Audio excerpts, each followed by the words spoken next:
I wanted to talk a little bit more about why we're lied to. You know, I made a video about this already, but I'm wearing the same jacket too. I didn't even realize that. But I just want to talk about. I don't know. I wrote stuff down. I wrote stuff down in my journal because I'm not gonna. I'm not gonna go off topic. I'm gonna read whatever I wrote, and then that's it. I'm gonna stop the video. So, but yeah, false flags. The meaning of a false flag. What does that mean? I wrote it down. Political or military, um, a fuck, I cannot talk. Wow, my bad. A military or political act orchestrated in such a way that it appears to have been carried out by the party that is not in fact responsible, right? And I wrote two examples. Operation Northwoods.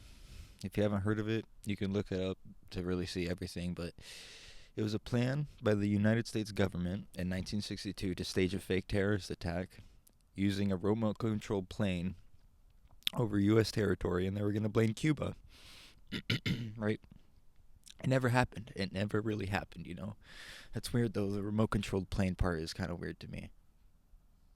But in 1990, the Gulf War, they had a 15-year-old girl. I don't know if I'm going to pronounce this right, but I think her name was Naira. Had her testimony. She said she saw Iran soldiers remove hundreds of babies from incubators, hundreds of babies from incubators, and just left them to die. And funny thing, well, that's not funny.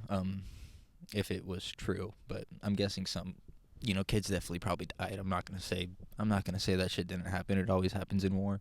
But yeah, she ended up actually being the daughter of the Kuwait ambassador, which was the hospital she said that the soldiers were moving the babies from. Yeah, and it was found out that her testimony was fabricated. Yeah, it was just made up from they hired a firm from Hillen Knowlton. I think I don't know if I'm pronouncing that right, but yeah. There was a Kuwait funded group that paid them, and yeah, they made that shit up. And you know who went around saying that? George Bush. Yep. He went around, and yeah, they basically went around and used that so people would be on board with Operation Sand or Desert Storm. God damn it, not the video game. My bad.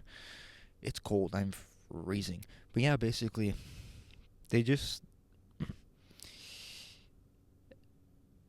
you need to believe yourself. You can't trust anything. You can't trust anything. And it's hard to believe yourself if you're stuck in a loop of you have been trusting everything. You need to get yourself out of that rabbit hole, man. You got to get out of it because it's a terrible place. But yeah, the world is full of deceptions and full of lies. If you look back in history, really, like a lot of things the US government has done, a lot of things we have done, I genuinely feel like we have staged so many things. And like just look it up. Just look up false flags. Just look up just not even in the US, just genuinely look up, just search up any false flags and see how you will probably find hundreds of them. Like it's crazy. It's crazy. And most of them, well not most of them, but probably a lot of them have come from us. So yeah, I wanted to talk about that. This might not be useful to anyone, but I just wanted to talk about it. So yeah, thank you.